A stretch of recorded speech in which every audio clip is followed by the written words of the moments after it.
मृत्यु एक ऐसा शब्द है जिसे सुनकर ही मन में भय का संचार होने लगता है। लेकिन सनातन धर्म और गरुड़ पुराण की दृष्टि में मृत्यु अंत नहीं बल्कि एक रूपांतरण है। जब प्राण शरीर छोड़ देते हैं तो शरीर केवल 5 तत्वों का पुतला रह जाता है। लेकिन क्या आप जानते हैं कि प्राण निकलने के तुरंत बाद भी शरीर के भीतर सूक्ष्म ऊर्जाओं का संचार होता रहता है। अक्सर आपने देखा होगा कि जैसे ही किसी व्यक्ति की मृत्यु होती है, सबसे पहले उसके पैरों के अंगूठों को एक सफ़ेद सूती धागे से बांध दिया जाता है। परिवार के बड़े बुजुर्ग कहते हैं कि ऐसा करना ज़रूरी है, पर क्यों? क्या आपने कभी उनसे इसका तर्क पूछा है?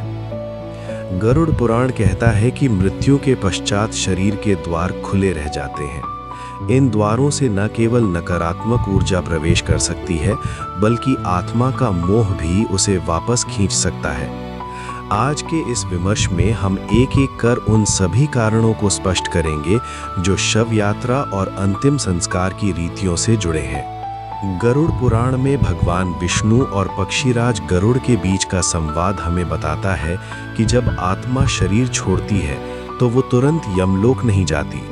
कुछ समय के लिए वो अपने ही मृत शरीर के आसपास मंडराती है। उसे विश्वास ही नहीं होता कि उसका दशकों पुराना साथ छूट गया है। वो फिर से उस देह में प्रवेश करने की कोशिश करती है। सोचिए, एक ऐसी चेतना जो अब भौतिक नियमों से परे है, वो उस शरीर में वापस जाने के लिए तड़पती है जो अब सड़ने की प्रक्रिया शुरू कर चुका है। इसी मोह को तोड़ने के लिए शव को बांधा जाता है।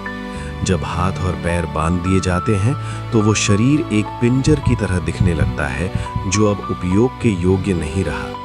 ये आत्मा को एक संकेत होता है कि अब ये वस्त्र पुराना हो चुका है।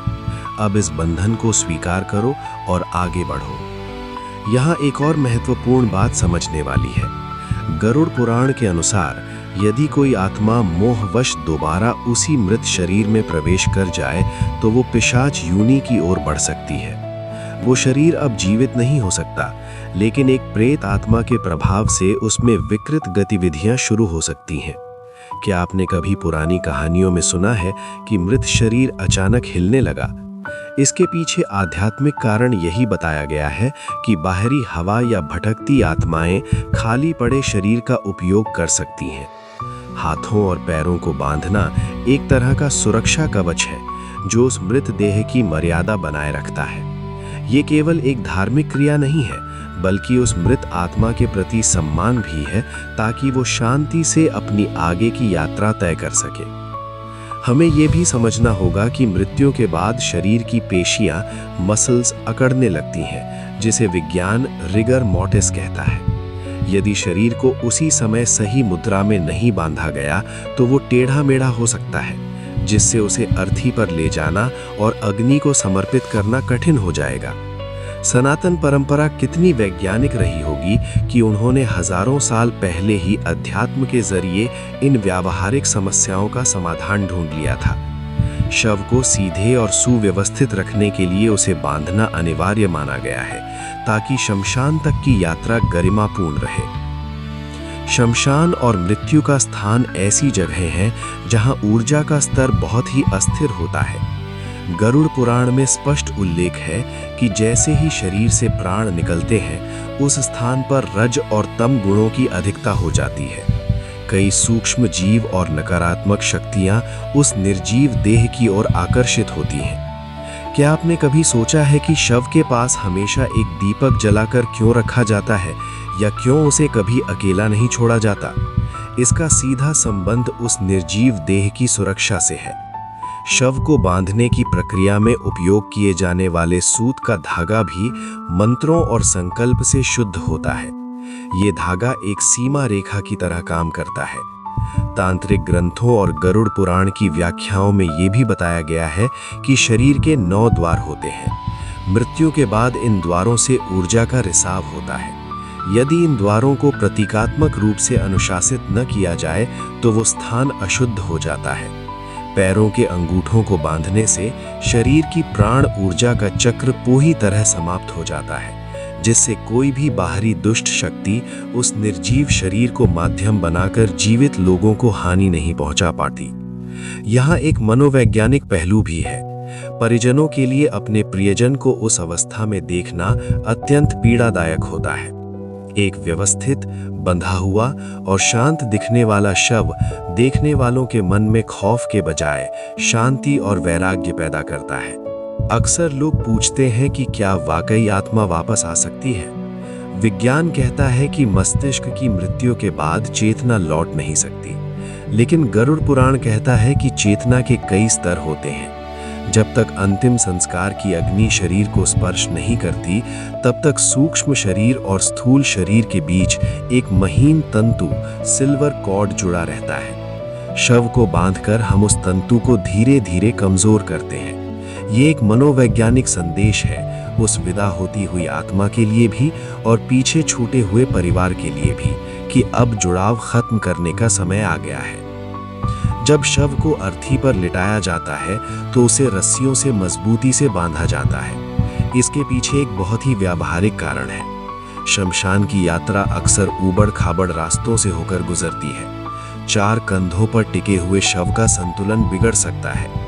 गरुड़ पुराण में मर्यादा को सर्वोच्च स्थान माना गया है। किसी भी स्थिति में मृतदेह का अपमान होना महापाप माना गया है।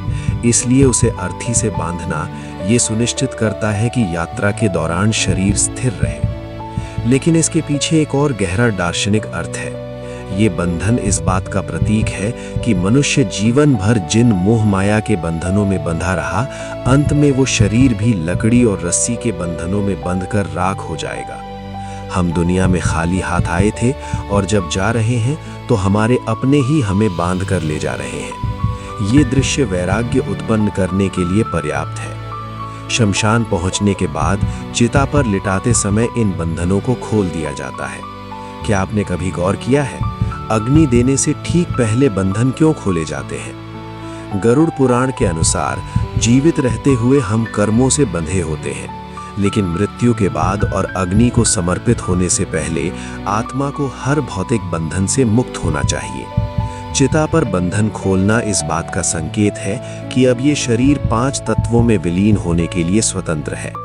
अब ना तो इसे किसी धागे की जरूरत है और न ही किसी रिश्ते की। यहाँ से शुरू होती है आत्मा की वो यात्रा जिसे वैतरणी पार करना कहा जाता है। यहाँ से यमदूतों का कार्य शुरू होता है और पार्थिव शरीर का अंत। गरुड़ पुराण केवल शव को बांधने तक सीमित नहीं है। ये मृत्यु पूर्व के संकेतों से लेकर स्वर्ग नर्क की परिकल्पना तक का विस्तृत विवरण देता है। क्या आप जानते हैं कि मृत्यु के समय व्यक्ति की वाणी क्यों रुक जाती है? गरुड़ पुराण कहता है कि उस समय दिव्य दृष्टि प्राप्त होती है और व्यक्ति को यमलोक के दूत दिखने लगते हैं, जिसे देखकर वो भयभीत हो जाता है और कुछ बोल नहीं पाता। ऐसे समय में केवल वही व्यक्ति शांत रह पाता है जिसने जीवन भर सत्य और धर्म का मार्ग अपनाया हो। शव को ले जाते समय राम नाम सत्य है का जाप क्यों किया जाता है? इसका उत्तर भी इसी पुराण में मिलता है। ये जाप मृतक के लिए नहीं बल्कि जीवित लोगों के लिए होता है। ये एक चेतावनी है कि इस संसार में केवल परमात्मा का नाम ही सत्य है, बाकी सब नश्वर है। जब हम शव को बांधते हैं, उसे शमशान ले जाते हैं और उसे जलते देखते हैं, तब हमारे भीतर शमशान वैराग्य पैदा होता है। गरुड़ पुराण हमें सिखाता है कि इस वैराग्य को केवल शमशान तक सीमित न रखें, बल्कि इसे जीवन जीने का आधार बनाएं। मृत्यु के बाद 13 दिनों तक किए जाने वाले अनुष्ठानों का भी अपना विज्ञान है। इन 13 दिनों में आत्मा अपने घर के आसपास रहती है। शव को बांधना, पिंडदान करना और गरुड़ पुराण का पाठ करना, ये सब उस आत्मा को दिशा दिखाने के तरीके हैं। यदि हम इन नियमों का पालन न करें तो कहा जाता है कि आत्मा भटकती रहती है और पितृ दोष का कारण बनती है। शव को बांधने की वो छोटी सी क्रिया दरअसल एक बहुत बड़ी प्रक्रिया का पहला कदम है, जो आत्मा की मुक्ति सुनिश्चित करती है। तो मित्रों, आज हमने जाना कि शव को बांधकर शमशान ले जाने के पीछे गरुड़ पुराण के कितने गहरे रहस्य छिपे हैं। ये केवल एक परंपरा नहीं है, बल्कि ये विज्ञान, मनोविज्ञान और अध्यात्म का एक अद्भुत संगम है। ये हमें याद दिलाता है कि हमारा ये शरीर, जिस पर हम इतना अहंकार करते हैं, अंत में कितना विवश हो जाता है। उसे दूसरों के सहारे की जरूरत पड़ती है, दूसरों के द्वारा बांधे जाने की जरूरत पड़ती है। मृत्यु सत्य है और उससे डरना नहीं बल्कि उसे समझना जरूरी है। गरुड़ पुराण हमें डराता नहीं है, बल्कि वो हमें एक बेहतर जीवन जीने के लिए प्रेरित करता है। वो हमें बताता है कि यदि हम जीवित रहते हुए अच्छे कर्म करेंगे तो हमारी आत्मा को मृत्यु के बाद इन भौतिक बंधनों से बहुत आसानी से मुक्ति मिल जाएगी। शव का वो बंधन हमें सिखाता है कि जीवन के रहते ही मोह के बंधनों को ढीला करना शुरू कर दें, ताकि जब अंतिम समय आए तो हम शांति से उस पार जा सकें। आज के इस सफर में हमारे साथ जुड़ने के लिए आपका धन्यवाद। उम्मीद है कि गरुड़ पुराण के इन रहस्यों ने आपके दृष्टिकोण को बदला होगा।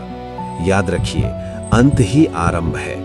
अगर आपको ये जानकारी मूल्यवान लगी हो तो अपने प्रियजनों के साथ इसे शेयर करें, ताकि वे भी अपनी संस्कृति के इन गहरे अर्थों को समझ सकें। क्या आप चाहते हैं कि हम गरुड़ पुराण में वर्णित यमलोक की यात्रा और वैतरणी नदी के रहस्यों पर एक विस्तृत चर्चा करें? हमें कमेंट में गरुड़ पुराण पार्ट 2 लिखकर जरूर बताएं। आपके विचार हमारे लिए अमूल्य है।